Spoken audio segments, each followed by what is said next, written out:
Red Bull just confirmed its 2026 driver lineup. Isack Hadjar will join the main team as Max Verstappen's teammate, as widely rumored. Lindblad joins Racing Bulls to race alongside Lawson and Yuki Tsunoda. He is left without a seat, so his career in Formula One has probably come to an end. A big move, but not at all surprising. And we've been seeing clear signs for weeks that it was going to happen. In this video, we'll analyze what each decision means. Are Hadjar and Lindblad truly ready to move up? And what does this mean for Tsunoda and Lawson? We'll also consider whether this is Red Bull's strategic plan or a desperate move to secure their future if Max Verstappen leaves. So let's get started. Red Bull finally confirmed what was an open secret. Isack Hadjar will be a Red Bull racing driver in 2026 and will move up directly to join Max Verstappen. This will lead to another major change at Racing Bulls. Lindblad will make his Formula One debut and will share the team with Lawson, who, although this will be his third season in the category, it will be the first. Complete and unchanged. Unless something unexpected occurs, the consequence is clear. Yuki Tsunoda, a tough one, but it makes sense considering his results and the direction Red Bull is taking. Hadjar moves up because of performance and potential. Lindblad moves up because of his projection and the team's confidence in his future, to the point of being considered by some as the next one. Max Verstappen and Lawson are the junior program's benchmarks, serving as references for new drivers. Red Bull is now entering a phase of faster renewal, and they're doing it right before a rule change that could redefine all of Formula One. And now that we have the big picture, let's get to what's important. Why these drivers? Why now? And what does Red Bull really expect from them? Honestly, none of this is surprising. Hadjar had pretty much been confirmed for a few weeks now. His season, his maturity, and the way Red Bull has been preparing him made it clear that the seat was his. Also, you can't forget the podium he achieved in the Netherlands with a midfield car during his rookie season. For his part, Lindblad was also a move that everyone saw coming. In fact, I mentioned this in an email I sent before the season started. I'll leave a screenshot here. He has the hype, he has support, and above all, he has something that Red Bull values a lot. Young personality, prodigy.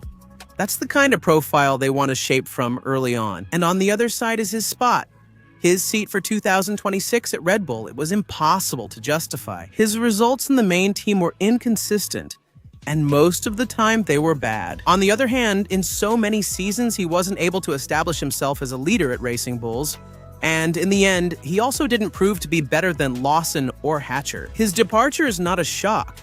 It's simply the logical consequence of his overall performance. These announcements don't change the outlook, but they do confirm it. Red Bull is betting on a renewal before the new regulations. And with this, the question is this a mistake? Are they promoting Hadjar too early?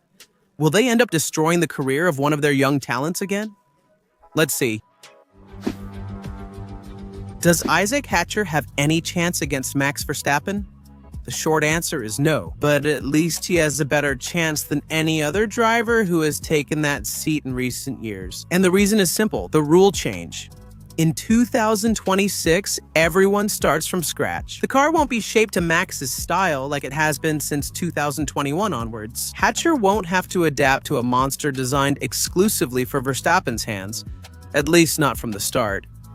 He'll have a more neutral car, still without an owner. Because whenever this happened, something similar occurred. The last time was in 2022 after a regulation change. Checo Perez started strong and challenged Max, but as the car developed, the Mexican couldn't keep up with the Dutchman. And don't get me wrong, clearly I think Max is going to surpass him and it won't even be close. But Verstappen's domination, and especially the big problems the second driver has handling the car, become more noticeable when the car evolves exactly to what Max wants. Whether adjusting the car to a driver's preferences is the right choice is something I'll discuss later in this video. In any case, that's a process that takes time.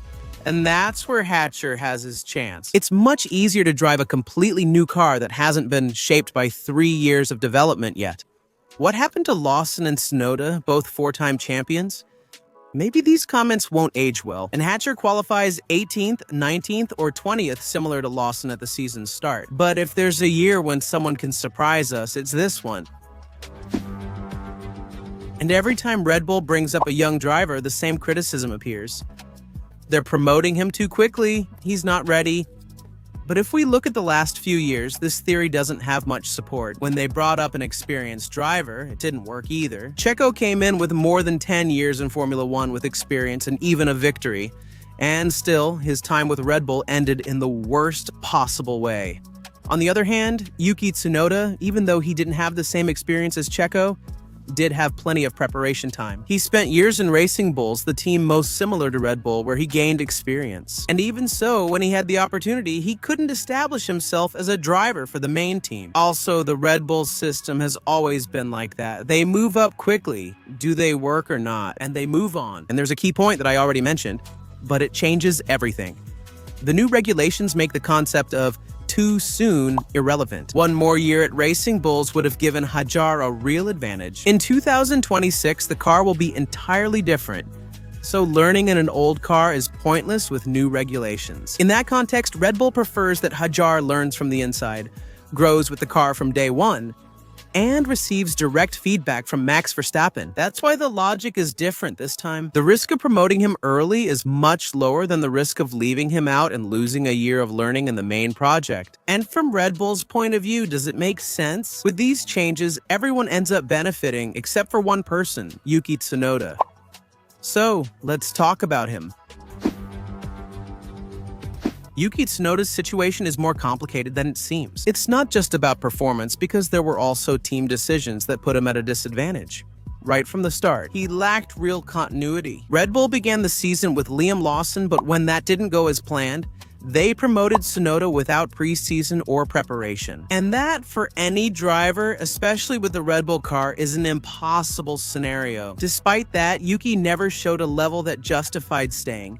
Even with the circumstances against him, Yuki needed to show two things: that he was clearly better than Lawson, and that he was a safer bet than Hadjar or Lindblad. And the truth is, he didn't do either of them. His performance was inconsistent.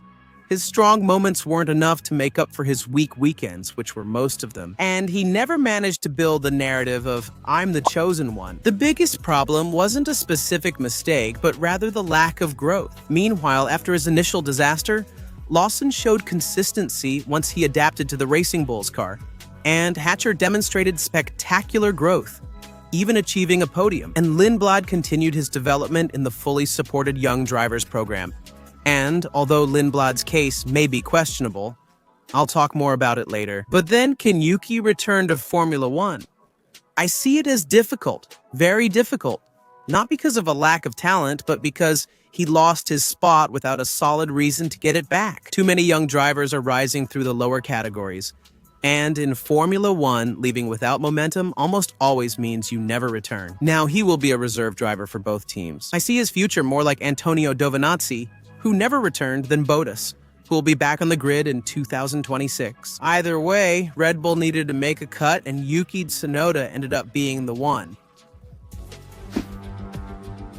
Every time we talk about the second Red Bull seat, the same idea comes up. It's cursed, but in reality, it's both a blessing and a curse. The car is built for Max, and as long as Verstappen remains the driver he is, that's not going to change. That's why there's no debate about prioritizing Verstappen, Hadjar, or treating them equally. Red Bull doesn't consider alternatives. They just developed the car for the driver, most likely to win championships. And as long as Max is there, the whole team will work for him. It's logical, efficient, and it's what any team would do. But of course, the real disaster would happen if Max were out of the team. Although we'll get back to that topic shortly. The big problem is that no one can replicate the Dutchman's style. The car's getting increasingly extreme, sharper, and demanding, until only Verstappen can get the most out of it. In fact, until only Verstappen can control it. That explains why the driver is strict. Experienced drivers like Checo sank. Why didn't Gasly and Albon survive, and why does the second seat seem impossible? But in 2026, the story resets. The new car won't benefit from 3 years of development. Around Max, it's a blank page, and that gives Hadjar an opportunity that almost none of his predecessors had. But let's not get confused. Red Bull is still going to prioritize Max, because if they don't, they risk it. And if Max leaves, the team will be destroyed. This is it. They're stuck.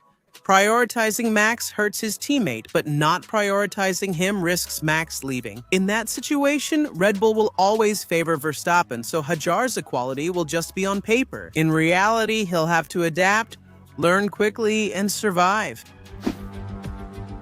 In real life, Arvid Lindblad is probably the move that generates the most debate. He's young, has little experience, and his recent results haven't been good. But even so, Red Bull decided to promote him.